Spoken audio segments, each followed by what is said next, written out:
आज हम लोग भारतीय राष्ट्रीय प्रमुख आंदोलन एवं घटना के बारे में जानेंगे, जिसमें कौन कौन सा आंदोलन हुआ, कौन सा आंदोलन कब हुआ, उसके बारे में जानने का प्रयास करते हैं। लेकिन पूरा देखिएगा लास्ट तक, है ना। सबसे पहले भारतीय राष्ट्रीय कांग्रेस की स्थापना 1885 ईस्वी में 28 दिसंबर 1885 ईस्वी में, जिनके संस्थापक WH ह्यूम थे। और कहने का मतलब पूरा नाम क्या था, तो एलेन ऑकवियन ह्यूम, जो कि स्कॉटलैंड में, किसमें, स्कॉटलैंड के थे। ये स्थान बम्बई के गोकुलदास तेजपाल संस्कृत विद्यालय में हुआ था। इनकी स्थापना, भारतीय राष्ट्रीय कांग्रेस की स्थापना हुआ था। वायसराय इसका कौन थे, तो लॉर्ड डफरिन थे। दादा भाई नौरोजी ने इसका नामकरण भारतीय राष्ट्रीय कांग्रेस किया। इससे पहले इसका नाम भारतीय राष्ट्रीय संघ था, है ना। क्या था, भारतीय राष्ट्रीय संघ था। चलिए आगे हम लोग चलते हैं, क्या है, तो होम रूल आंदोलन। होम रूल आंदोलन के बारे में सबसे पहले, होम रूल आंदोलन क्या है, तो होम रूल आंदोलन आयरलैंड के होम रूल आंदोलन से प्रभावित था। होम रूल आंदोलन था जो कि आयरलैंड के होम रूल आंदोलन से प्रभावित था, जो कि आपका किनके द्वारा, तो बाल गंगाधर तिलक बिलगांव पुणे, यानी बाल गंगाधर तिलक जो था बिलगांव पुणे से शुरू किए थे। और एनी बेसेंट मद्रास से, एनी बेसेंट कहाँ से, मद्रास से शुरू किए थे। यह आंदोलन 1916 ईस्वी में हुआ था, और रंपा विद्रोह भी 1916 ईस्वी में हुआ है ना। तो होम रूल आंदोलन भी आपका 1916 ईस्वी में मद्रास से एनी बेसेंट और बिलगांव से बाल गंगाधर तिलक के द्वारा। आगे हम लोग देखते हैं रॉलेट एक्ट।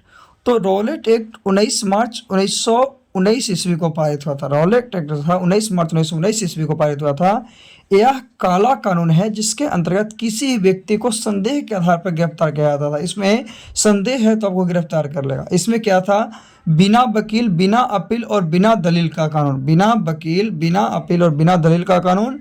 और इसमें दो लोग थे, एक थे सैफुद्दीन किचलू और एक थे डॉक्टर सत्यपाल। चलिए आगे चलते हैं।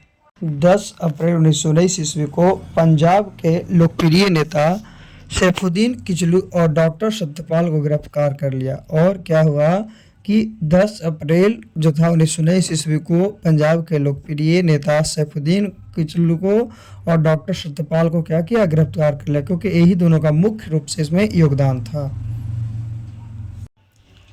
आगे देखते हैं जलियांवाला बाग हत्याकांड।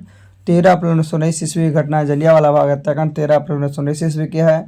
तो रॉलेट एक्ट के विरोध में पंजाब में अमृतसर के जलियांवाला बाग में एक सभा बुलाई गई थी। जो रॉलेट एक्ट हुआ था उसी की विरोध में पंजाब में अमृतसर के जलियांवाला बाग में एक सभा बुलाई गई थी, और यह शांतिपूर्ण विरोध कर रहे थे, पर जनरल डायर ने इन पर अंधाधुंध गोलियां चलवा दी। लेकिन इन लोग शांति से विरोध, क्या शांतिपूर्ण विरोध कर रहे थे, लेकिन जनरल डायर थे जो इन पर अंधाधुंध गोलियां चला दी। इस घटना के विरोध में महात्मा गांधी ने केसर ए हिंद की उपाधि रविंद्रनाथ टैगोर ने सर पर उपाधि लौटा दी। और इस घटना के विरोध में महात्मा गांधी ने कैंसर ए हिंद की उपाधि किसको, रविंद्रनाथ टैगोर ने सर की उपाधि लौटा दी। ये दो के महात्मा गांधी कैंसर ए हिंद की उपाधि लौटा है और रविंद्रनाथ टैगोर ने सर की उपाधि लौटा दी।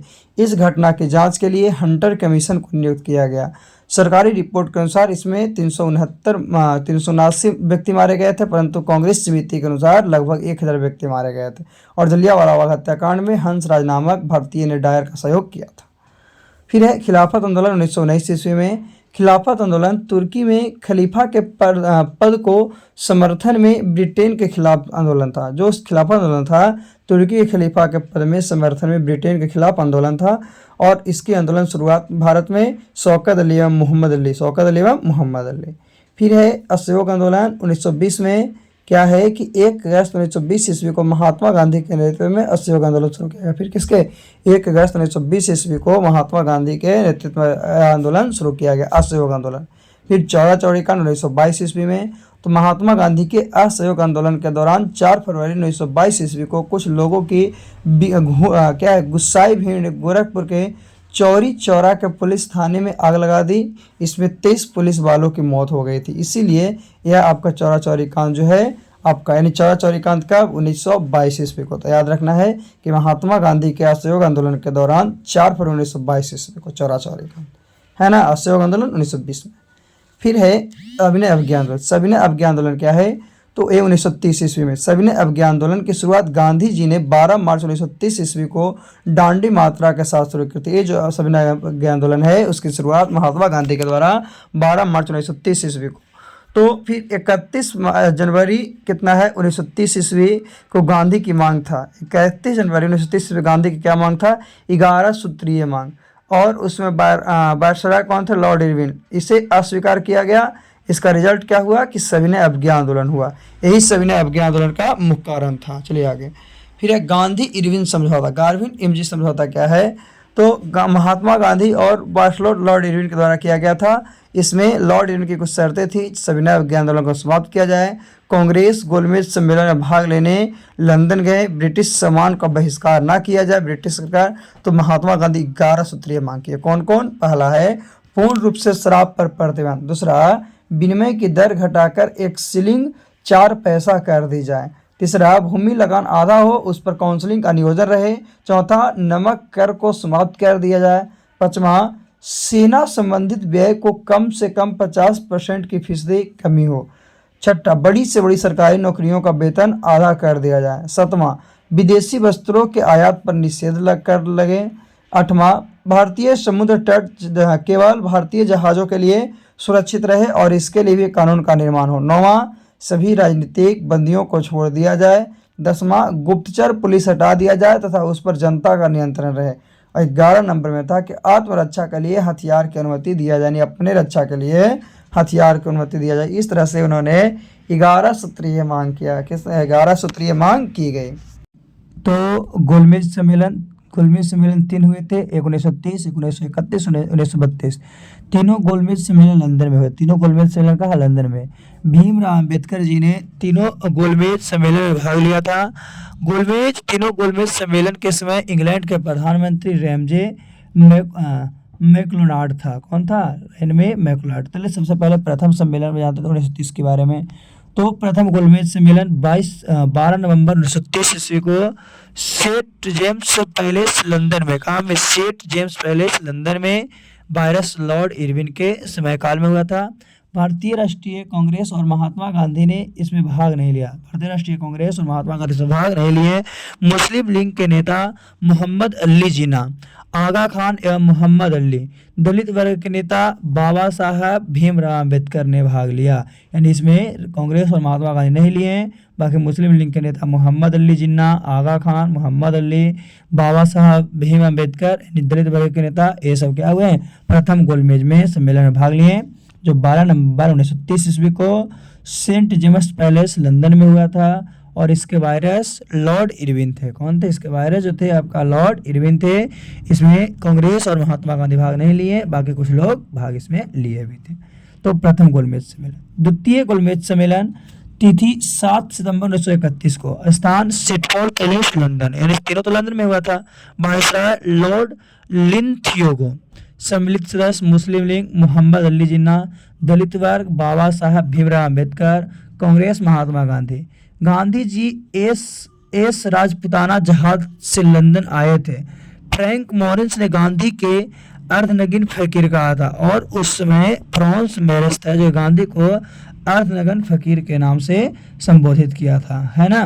तो ये दूसरा गोलमेज सम्मेलन। चलिए तीसरा गोलमेज सम्मेलन की बात करते हैं। तो ये 1932 ईस्वी में हुआ और इसका स्थान लंदन में था, क्योंकि तीनों लंदन। कांग्रेस के बहिष्कार के कारण सम्मेलन असफल रहा। चलिए आगे चलते हैं। आगे है पुना समझौता। तो पुना समझौता 24 सितंबर 1932 ईस्वी को यरबदा जेल पुणे में महात्मा गांधी और भीमराव के बीच हुआ था। कौन? पुना समझौता महात्मा गांधी और भीमराव के बीच हुआ था। इसका रिजल्ट क्या हुआ कि केंद्रीय विधानमंडल में दलित वर्ग के लिए सुरक्षित सीटों को 18% बढ़ा दिया गया। दूसरा क्या हुआ कि प्रांतीय विधानमंडल में दलित वर्ग के लिए 71 सीटें बढ़ाकर 148 कर दी गई। यानी केंद्र में भी और राज्य में भी। केंद्र में 18% बढ़ाया गया और राज्य में 71 सीट बढ़ा दी गई। यानी विधानमंडल में दलित के लिए 71% और केंद्रीय विधानमंडल में दलित के सुरक्षित सीटों को कितना परसेंट? 18% बढ़ाया गया था। कौन सा? ये था पूना समझौता का रिजल्ट, परिणाम, है ना। तो भूदान आंदोलन। तो 1951 में विनोबा भावे ने भूदान आंदोलन शुरू किया था। 1951 में विनोबा भावे ने क्या था? भूदान आंदोलन किया था। और रामचंद्र रेड्डी ने सबसे पहले भूमि दान में दी थी। वही भूदान आंदोलन था, यानी भूमि के दान आंदोलन था, उसमें सबसे पहले। फिर पाकिस्तान की मांग क्या थी? तो 24 मार्च 1940 को लाहौर अधिवेशन में मुस्लिम लीग ने पाकिस्तान की मांग की थी। 24 मार्च 1940 को लाहौर अधिवेशन में मुस्लिम लीग ने पाकिस्तान की मांग की थी, है ना। और फिर माउंटबेटन योजना क्या था, तो 3 जून 1947 ईस्वी को वायरलेस माउंटेन ने भारत के विभाजन की योजना रखी थी। तो भारत 15 अगस्त 1947 और जो पाकिस्तान है वो 14 अगस्त 1947 को। इसीलिए भारत और पाकिस्तान के बीच जो सीमा रेखा था उसका नाम क्या था, रेड क्लिफ कहा जाता था। चलिए आज इतना तक।